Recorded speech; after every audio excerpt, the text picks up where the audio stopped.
ये जो आप कहानी सुनने जा रहे हो, ये इतनी भयंकर कहानी है कि मैं आपको बताऊँ, आपका शरीर का एक-एक रोंगटा खड़ा हो जाएगा। ये इतनी भयंकर कहानी है कि आपका जितना भी वज़न होगा ना, उसमें से 50 ग्राम ऐसे ही खून है ना, ऐसे ही कम हो जाएगा। इतनी भयंकर कहानी है। होता ही है इस कहानी में कि जो 2 दोस्त होते हैं, वो एक दिन कहीं घूमने का प्लान बनाते हैं और वो अपनी बाइक उठाते हैं और वो लंबा है ना घूमने के लिए निकल जाते हैं।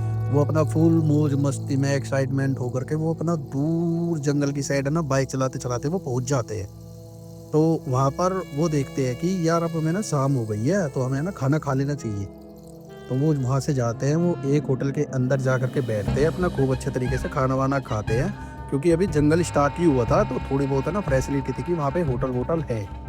वो वहाँ पे अपना खाना-पीना खा कर के फिर एक दोस्त बोलता है कि यार चल अब है ना ज़्यादा देर बैठते नहीं, अब खाना-वाना खा लिए, यहाँ से चल देते हैं। तो वो और ज़्यादा आगे निकल जाते हैं, वो निकलते-निकलते पहुँच जाते हैं बिल्कुल जंगल के अंदर। अब जंगल के अंदर जा कर के वो देखते हैं कि यार हम काफ़ी ज़्यादा है ना अंदर आ गए हैं, हमें है ना रुकने-वुकने की भी कहीं हमें जगह भी देखनी चाहिए, क्योंकि अब रात हो गई है, हम रुकेंगे कहाँ पर? तो दूसरे दोस्त बोला, अरे यार तू चिल मारना है और अंदर चल रहा भी, ये आज की ज़िंदगी में जी रहा है, पुरानी-पुरानी बातें मत कर अगर। तो वो चल देते हैं ऐसे ही। चलते-चलते वहाँ पे उनको ज़्यादा टाइम हो जाता है, दूसरा दोनों दोस्त सोचने लगते हैं कि हाँ यार अब हमें ना रुकने के लिए है ना कुछ जगह चाहिए। तो वो अपना है ना फ़ोन से देखे यहाँ पे नियर बाय में कुछ चीज़ है क्या? जैसे ही वो फ़ोन निकालता है, उसके फ़ोन में वो देखता है कि उसके फ़ोन में एक भी नेटवर्क नहीं है वहाँ पे। तो वो दूसरा भी अपना फ़ोन निकाल कर के देखता है, उसके फ़ोन में भी एक भी नेटवर्क नहीं थे वहाँ पर। कोई भी नेटवर्क उनको नहीं मिले। तो वो क्या कहता है कि यार आस-पास में जौन-सा भी हमें घर दिख जाएगा ना, हम उसी में जाकर रुक जाते हैं। तो वो थोड़ा बहुत आगे धीरे-धीरे चलते रहे, उनको एक फ़ोन बूथ दिखाई देता है, जो कि गाँव टाइम में पहले लगे होते थे, वो फ़ोन बूथ दिखाई देता है, वो उससे जा कर के ना कॉल मिलाते हैं। वो उसमें जैसे कॉइन-वॉइन डालते हैं, उसमें जैसा भी होता है, वो वहाँ से भी उनकी कॉल नहीं मिलती।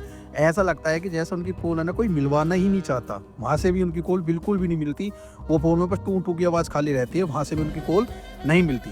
तब वो बाइक चालू करते हैं, फिर वो दोनों ही घबराने लगते हैं। वो अपनी बाइक चालू करता है, बाइक चालू करके वो हल्की-सी स्पीड देकर तेज़ निकलने लगता है वहाँ से कि यार जितनी जल्दी हम बाहर निकल सकें यहाँ से। तो जैसे वो इधर-उधर देखता है ना, उसको बाहर जाने की बिल्कुल भी उसको है ना एकदम जगह नहीं दिखती कि मैं बाहर जाऊँ, तो जाऊँ कैसे, कैसा ना जाऊँ? वो घूम फिर के एक ही रास्ते पे आ जा रहे थे, घूम फिर के एक ही रास्ते पे आ जा रहे थे। तो अब की बार एक दोस्त उससे बोलता है कि भाई यार देख, यहाँ पे है ना मेरे को एक घर दिखाई दे रहा है, हमें ना इसके अंदर चलते हैं। तो वो कहता है कि तू बाइक पे बैठ, मैं ना जा करके देख के आता हूँ, अगर कोई होगा तो मैं उनसे बात करके आज का स्टे है ना यही रात को यहीं वहीं कर लेते हैं अपना। तो अब वो उसको कहता है ठीक है यार तू चले जा, मैं थोड़ा है ना यहीं पे ही देख लेता हूँ। तो जैसे उसके घर की साइड बढ़ता रहता है ना, उसके घर की साइड बढ़ता रहा, वहाँ पे एक लैंप जला हुआ था। बस खाली और कुछ नहीं, लैंप जला हुआ था, उजाला हो रहा था थोड़ा-थोड़ा। तो उस घर की साइड जैसे बढ़ रहा था ना, तो उसको खुद से ये महसूस हो रहा था कि कहीं हल्का दूर से ही है ना मेरे को कोई है ना यहाँ पे देख रहा है। वो इधर-उधर साइड में जाके देखता है, वो कहता है कि दूर से आवाज़ मारता है कि यार मेरे को है ना कोई देख रहा है। तो वो कहता है, "अबे जा यार आगे चले जा, कोई नहीं देख रहा, तेरे को हमेशा ऐसी चीज़ लगती रहती है।" तो वो उस घर की साइड चले जाता है। उस घर में जाकर के वो आवाज़ मारता है, उसको कोई भी नहीं मिलता वहाँ पे, अचानक से एकदम लैंप भी बंद हो जाता है। वो घबरा जाता है, फिर वो कहता है, "यार फिर घबरा गया तू, एक काम कर अपने मोबाइल की फ्लैश जला और अंदर जा कर के देख कौन है, कौन नहीं है। आज के रुकने को तो हमें यहीं रुकना होगा यार, हम वरना हमारा क्या होगा यहाँ पे।" तो वो अपने मोबाइल की फ्लैश जलाता है और पूरे घर में अंदर ऐसे घुस-घुस कर देखता रहता है। उस घर में थोड़ी बहुत गंदगी मिलती है उसको, थोड़ी बहुत। वो देखता है, इधर-उधर सारी जगह देखता रहता है, उसको ना बंदा दिखता, ना कुछ दिखता, बस सामान-वामान रखे हुए थे। एक खाली बेड पड़ा हुआ था, कुर्सी-वुर्सी जैसे घर में चीज़ें होती है, वो पड़ी हुई थी। वो वहाँ से बस पैदल-पैदल ये समझ लो, देखता रहा, पहली मंजिल, दूसरी मंजिल पे, ऐसे-ऐसे करके वो देखता रहा सब, वहाँ पे उसको कोई भी नहीं मिला। वो बस उस अपनी मोबाइल की फ्लैश से उस पूरे घर को देखता रहा। थोड़ी देर के बाद वो बाहर आया, उसने बताया कि भाई घर के अंदर कोई भी नहीं है, कोई भी। तो वो कहता है कि चल यार कोई बात नहीं, जब कोई नहीं है तो आज हम है ना रुक जाते हैं। होता है ना 2 दोस्तों में कि जैसे एक मतलब कठोर दिल का है कि चीज़ों को मानते ही नहीं, और एक है कि यार जो हर चीज़ पे डरता रहता है। तो जो डरने वाले होते हैं ना भाई, कभी-कभी वो सही निकल जाते हैं। तो वो बोलता है कि यार चल आज है ना हम यहीं पे रुक जाते हैं, यहाँ पे जब कोई है नहीं तो हम यहीं रुक जाएँगे। तो वो कहता है यार कोई नहीं है तो फिर हम यार यहाँ पे रुकेंगे कैसे? हाँ ना, हमें यहाँ रुकना नहीं चाहिए, हमें यहाँ से चलना चाहिए। वो कहता है यार तू फिर डर रहा है, हमें है ना चलना नहीं चाहिए, हमें यहीं रुक जाना चाहिए। वो कहता है भाई देख ले तेरे ऊपर बात है यार, ये है वो है। वो कहता है हाँ रे चिल करना यार, चलते हैं तो चलते हैं, बस क्यों घबरा क्यों रहा है। तो वो चले जाता है उसके रहने के लिए, अंदर पास एक रात निकालने के लिए। जैसे ही वो उस घर के अंदर घुसते हैं, वो अपना सोने का प्रोग्राम कर ही रहे होते हैं कि जब भी बाहर है ना एकदम गरजते हुए बारिश होती है बहुत तेज। बारिश होती है, वो कहता है मैं तो यार देख बारिश में जा रहा हूँ बाहर, क्योंकि गर्मी हो रही है बहुत ज़्यादा, मैं बारिश में थोड़ा बहुत इधर-उधर घूमूँगा, मैं बारिश में बाहर जाऊँगा। वो कहता है यार मेरे को तो अकेला मत छोड़। मैं कहता है यार तू भी चल ले साथ में, वो कहता है अच्छा चल तू ही चले जा, मैं यहीं पे ही सही हूँ। तो वो बाहर जाता है अपना पूरी बारिश के एकदम मज़े लेता है, बारिश बहुत तेज़ हो रही होती है कि पेड़ भी इधर-उधर एकदम हवा में लहर रहे होते हैं, पूरी तेज़ बारिश होती रहती है वहाँ पे पूरी तेज़। तो भाई बारिश हो भी गई, बारिश चल भी रही है, सब चीज़ हो गई। जैसे ही बारिश बंद हुई, वो सोचता है कि यार मेरा दोस्त अभी तक भी नहीं आया और टाइम हो गया काफ़ी ज़्यादा। रात के 1:30 बज रहे हैं, अभी तक भी वो नहीं आया, जबकि वो गया था 12 बजे के करीब गया था, वो अभी तक भी नहीं आया। जैसे ही वो उसके बाहर जाकर देखता है कि मैं अपने दोस्त को देख लूँ, तो उसको क्या दिखता है कि उसके दोस्त की बॉडी पड़ी हुई है और एक लेडीज़ उसके ऊपर है ना कुछ ऐसी चीज़ कर रही है कि उसकी जैसे मतलब रूसी को कोई बाहर निकाल रहा हो। वो उस चीज़ को देख कर के एकदम बहुत ज़्यादा से चिल्ला गया और उसने उसके दोनों एकदम हाथ पकड़े और उसको खींच के अपने घर में अंदर चले गया। अब जो वो औरत उसकी जैसे मतलब आत्मा से निकाल रही थी, वो उसकी आँख इतनी लाल हो गई, वो उसको इतनी बुरी नज़र से देखने लगी कि तूने ये काम किया क्यों? इसको यहाँ से उठा कर के क्यों ले गया? उसने जाके अंदर से एकदम कुंडी लगा ली और वहाँ पे जाके अलमारी से वो उससे खिड़की से वो उसको देखता रहा, उसकी आँखें इतनी लाल हुई पड़ी है, इतनी लाल हुई पड़ी है, उसको जैसे बिल्कुल एकदम गुस्से में देख रही हो। फिर थोड़ी देर के बाद होता क्या है कि अब उस दोस्त को है ना, वो तो होश में नहीं आ रहा था, जो अपने आप को बिल्कुल कठोर बन रहा था, बिल्कुल ये ऐसा इग्नोर को यार ये कर देंगे, वो कर देंगे, वो तो होश में ही नहीं आ रहा था। लेकिन जो हल्का हल्के दिल का था ना, वो एकदम होश में बैठा हुआ था, अपने आप को सँभालने की है ना बहुत कोशिश कर रहा था।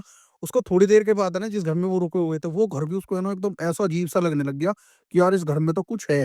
उसको बहुत ज़्यादा अजीब-सा लगने लग गया। उसने अपने दोस्त को उठाया, अपना एक हाथ उसका कंधे पे रखा और वो वहाँ से भगने लग गया, अपने मोबाइल की फ्लैश जला के जंगलों-जंगलों में ऐसे भगने लग गया, इधर-उधर जाने लग गया। थोड़ी देर के बाद वो उसके मुँह पे भी ऐसा हाथ-वाथ मार करके उसको होश में लाने की कोशिश कर रहा था। वो भी जैसे एकदम होश में आया, वो एकदम होश में आते के साथ ही उसको देखता है, उसको एकदम गले लगा के रोने लगता है कि मेरे को ऐसे-ऐसे एक लेडीज़ ने ऐसे नीचे घेर दिया था और मेरे साथ ऐसा-ऐसा कर रही थी।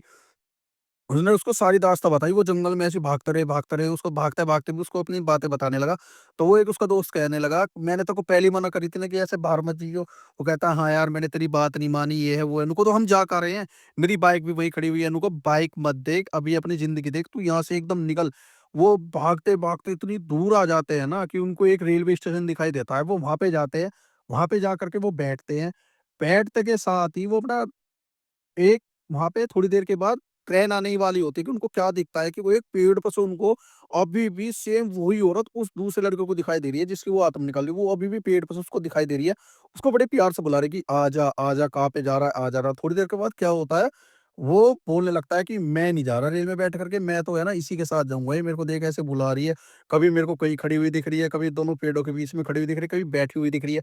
तो उसने जैसे-तैसे हिम्मत करके उसको ट्रेन के अंदर घुसेड़ा, उसके पास बैठा और वो बिल्कुल ऐसे खिड़की से बाहर एकदम ऐसे सदमे से देखने लगा कि यार ये आज हुआ तो हुआ क्या है? और भाई वो वहाँ से है ना निकल जाते हैं। अपनी जान-वान बचा करके वो वहाँ से जैसे-तैसे निकलते ही हैं वहाँ से बच-बुचा के। फिर थोड़ी देर बाद उसके उसको दोस्त को होश आता है, अच्छे तरीके से जब तक उसके ऊपर से वो साया हट चुका था। फिर वो कहता है, "यार ये मेरे साथ हो क्या रहा था? मेरे को ऐसी-ऐसी चीज़ें कभी-कभी कुछ दिखाई दे रहा है, कभी कुछ सोते हुए में दिखाई दे रहा है।" फिर जैसे-तैसे करके उसको जैसा वो ठीक हुआ, वो तुरंत कहने लगा, "मेरी बाइक कहाँ है? मैंने अभी बाइक ली थी अपनी, मेरी इतनी महँगी बाइक थी।" उसने कहा था, "तेरी ज़िंदगी बच गई, यही बहुत है। भाई अभी अपनी बाइक-वाइक को छोड़।" वो फिर अपने ठीक-ठाक अपने घर पहुँचते हैं। घर पे लेकिन वो ऐसा कुछ नहीं बताते क्योंकि उसने मना कर दिया था अगर कि हम ऐसा बताएँगे ना हमारे घरवाले कभी हमें बाहर निकलने नहीं देंगे। तो भाई मेरा तो देखो मानना यही है अपने घर पे भी ब ज़रूर से बताना चाहिए। अगर स्टोरी अच्छी लगी हो तो भाई लाइक और सब्सक्राइब ज़रूर करो।